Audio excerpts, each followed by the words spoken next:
Hit the Pick Show. Loud Esmond here, your host. My alter ego, Loud Esmond, when I'm not the Lou Desmond and Company show here on KMET and on the Hit the Pick YouTube network worldwide. Joining us, Scott the Steamroller Steen, Wes the Sniper, and he's from Vegas. Scott's in Kansas City and Chiefland. I'm up here in the Pacific Northwest now instead of being in the heat of the Inland Empire. But still broadcast in the IE, heard on the way to Vegas, and it's a Friday night, and it's time to talk about some football. But actually, it's Wednesday afternoon. So for those that are going to come watch the show on the YouTube channel, we can actually talk about some Thursday night action. So I will lead things off on Thursday night. You have a standalone college football game, Army at East Carolina.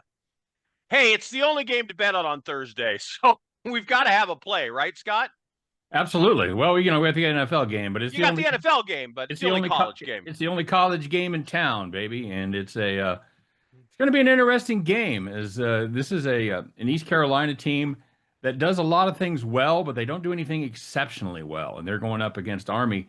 What they do a pretty nice job, though, is they do a nice job against the run. Now, I realize that it's a different animal when you face Army. Not a lot of teams obviously run the offense that Army runs, but East Carolina is 39th in the country in yards per carry against the run, giving up just 3.6 yards per carry.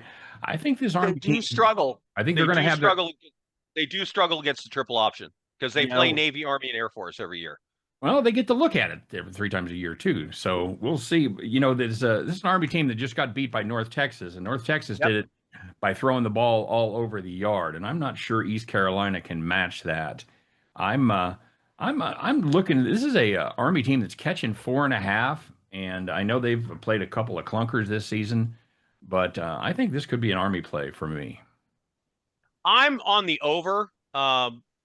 ECU's averaging 31 points per game. If they get hot, they can light up the scoreboard. Army is struggling not because their offense isn't scoring, but because the defense couldn't get any stops against Tarleton State or against North Texas last week. They did a little better against K-State, who I think is overrated. And now they've got a short week, travel across the country. Well, not that far, actually. They're in East Carolina. So, it's not that long of a trip, but still short week. They got to travel. I don't expect the defense to get a lot better. And so Army's, although down, averaging 29 points per game. So you add those two up and you've already got to 50 if they just score their average. And I just sense this game under the lights on Thursday night going over. Wes, any play on this? Yeah, I like the under. So of course you do. Yeah, so it's okay. We got to have a little bit of disagreement here and there to make the show fun. But ECU, so when they play real teams, okay, they play 2 real teams. They play North Carolina State and BYU.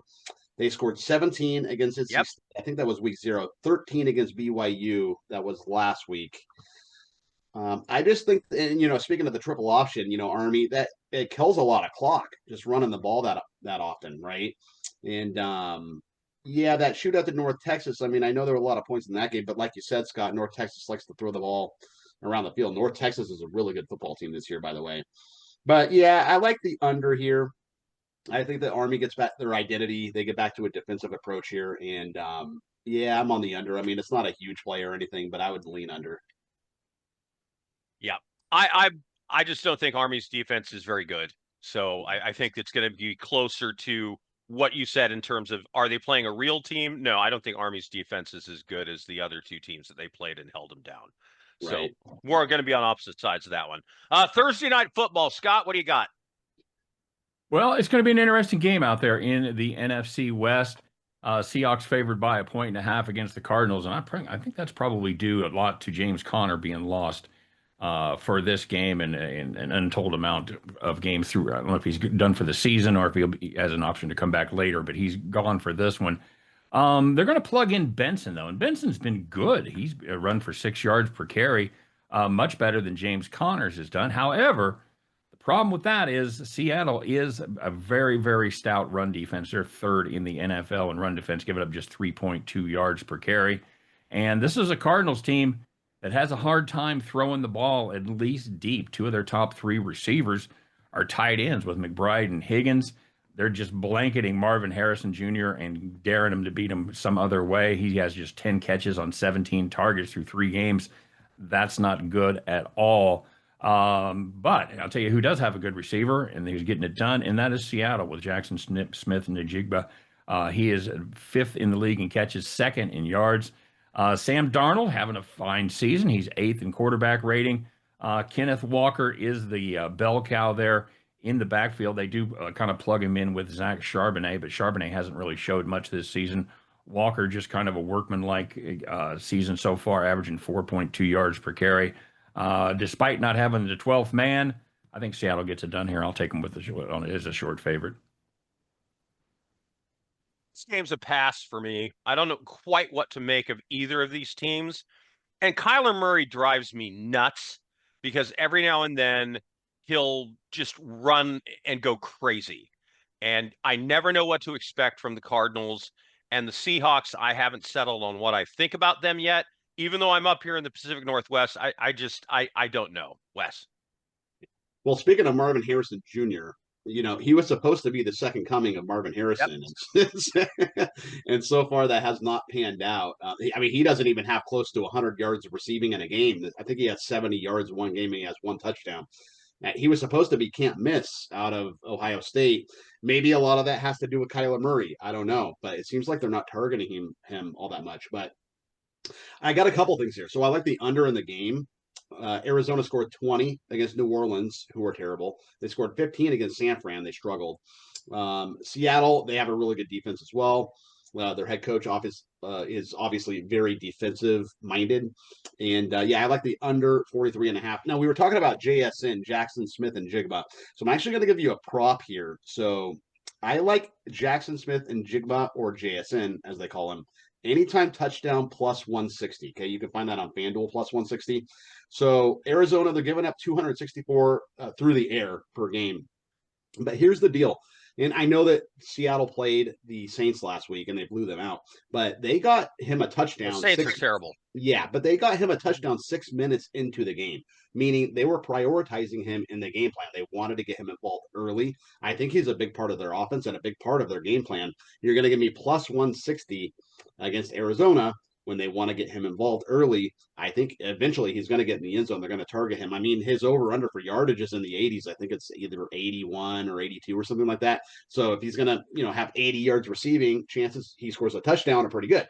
So you're going to give me plus 160 with JSN, anytime touchdown. I will take it. All right. Sounds good.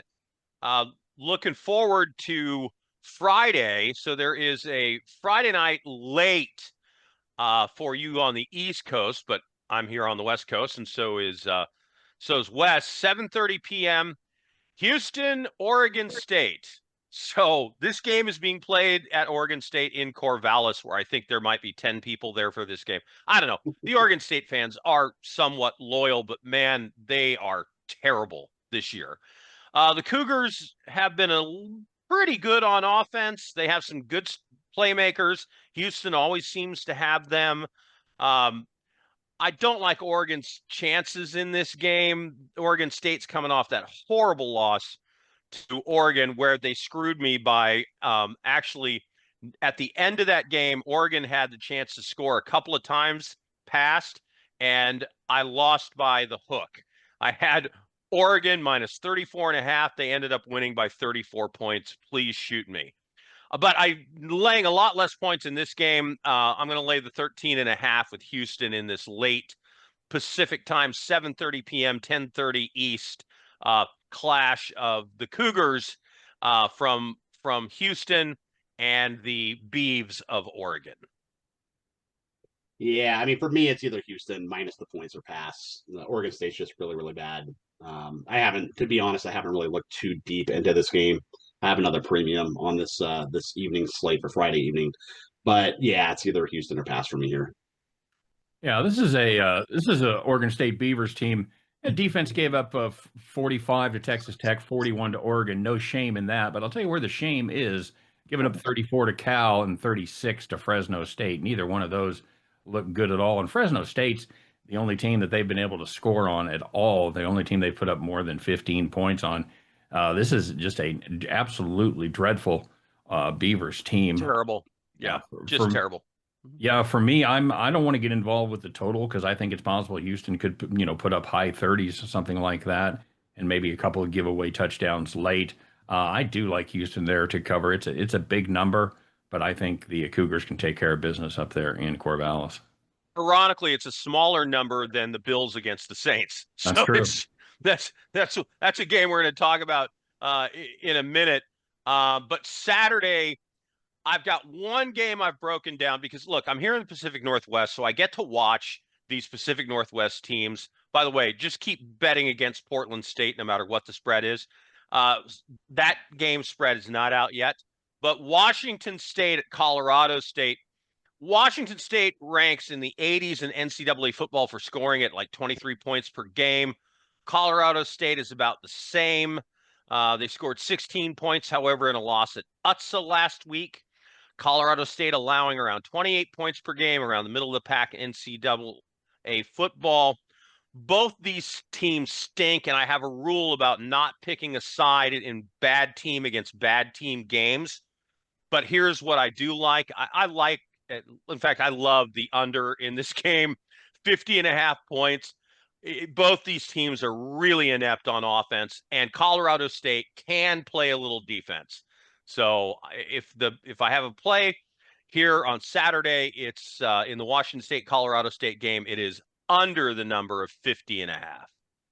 Scott, thoughts? Any no, on that game? Not a bit.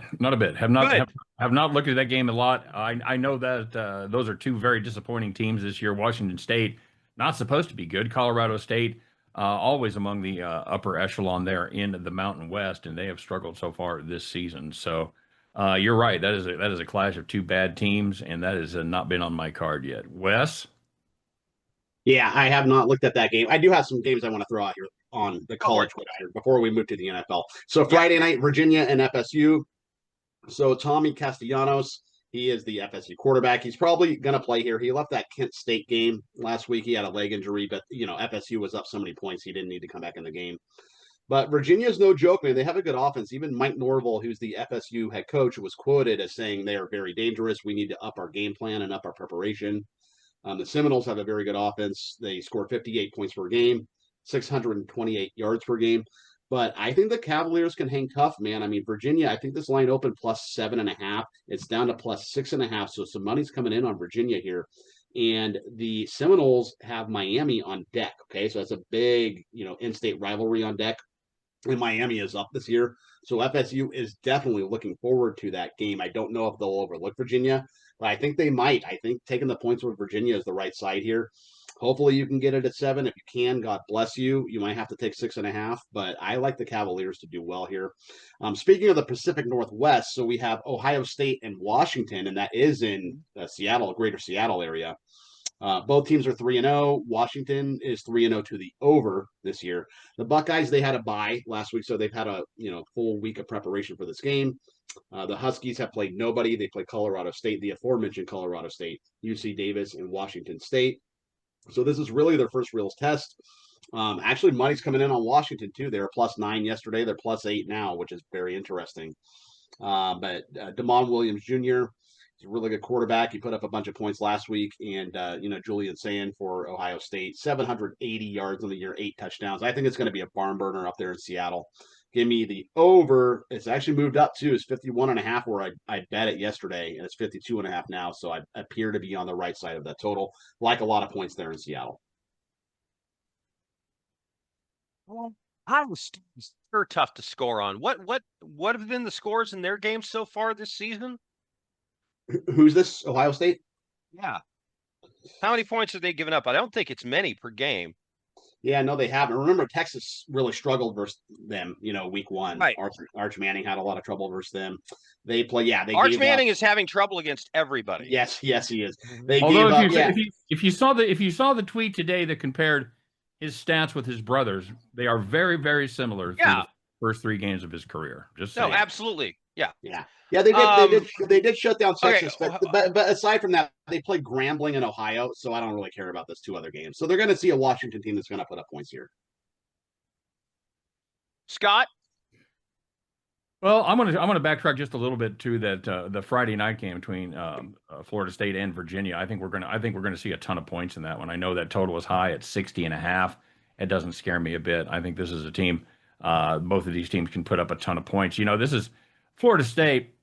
What's more impressive to me than the fact they put up 77 against East Texas A&M, which sounds like a made-up movie school, and 66 on Kent State, put up 31 on Alabama. That means something to me right there. That's a good defensive team down there in Alabama. Maybe not as good as they have been in the past, but putting up 31 on Bama is no joke. And I like this Virginia Cavaliers team. They have put up 31 or better on everybody they played. Now, granted, they've played two absolute patsies in William and Mary and Coastal Carolina, which has been devastated by the transfer portal and NILs paying their players bigger money. But they put up 48 on Stanford. So I think this is a team that Florida State, they do have a propensity to be beaten. They can be beaten deep. And I think this is a Virginia team that wants to get out there and throw the ball and score some points. I'll take the over in that game.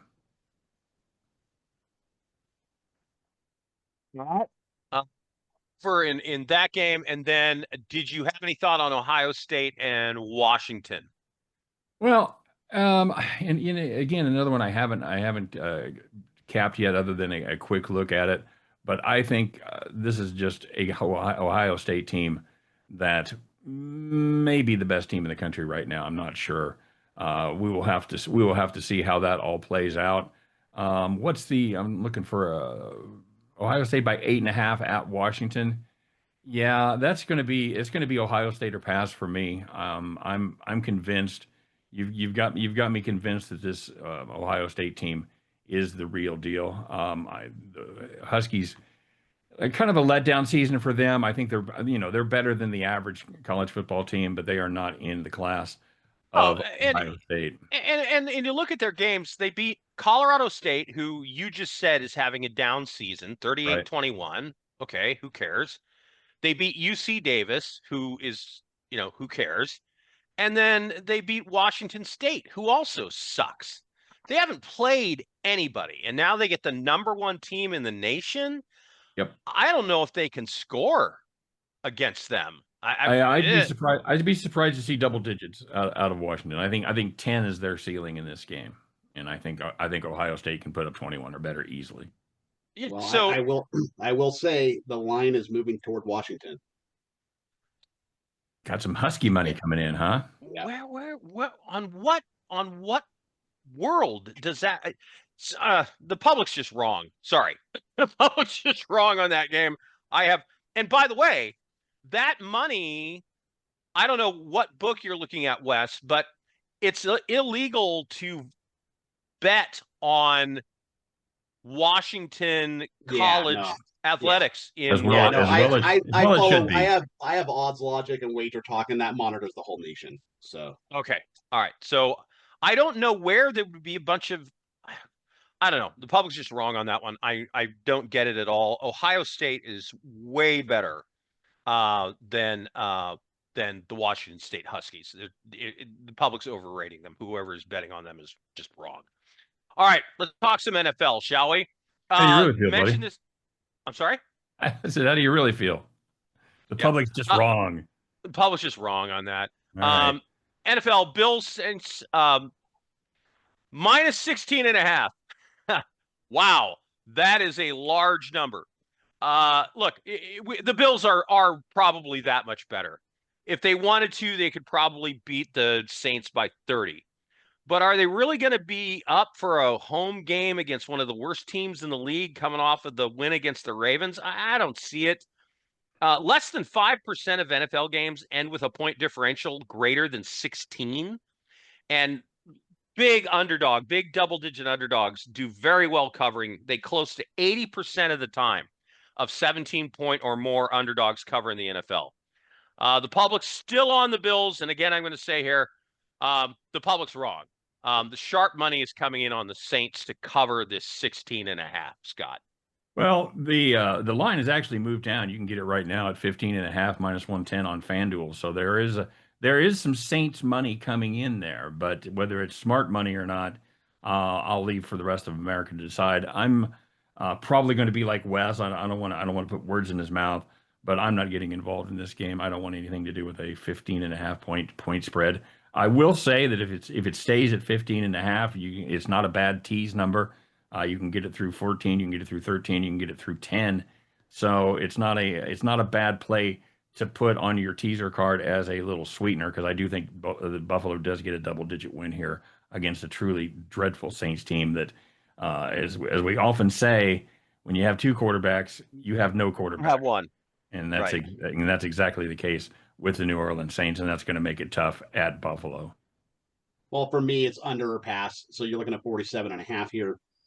Buffalo, I think we can all agree here that Buffalo could name the score. If you told Buffalo, look, we're going to kill your firstborn kid if you don't win this by 20 points, they would win that game by 30 points if they want to. They can name the score here.